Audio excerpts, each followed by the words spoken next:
প্রতিহিংসা নয়, ন্যায় আর মানবিকতার রাজনীতির অঙ্গীকার নিয়ে জাতির সামনে এলো বিএনপির ঐতিহাসিক নির্বাচনী ইশতেহার। শুক্রবার বিকেলে হোটেল সোনারগাঁওয়ে ৯টি যুগান্তকারী প্রতিশ্রুতি ঘোষণা করলেন দলের চেয়ারম্যান তারেক রহমান।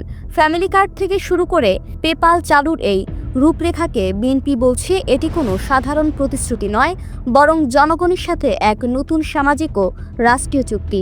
ইশতেহারের চমকের শেষ নেই। প্রান্তিক পরিবারের সুরক্ষায় ফ্যামিলি কার্ড চালু করে প্রতি মাসে ২৫০০ টাকা বা সমমূল্যের পণ্য দেওয়ার ঘোষণা দিয়েছে বিএনপি।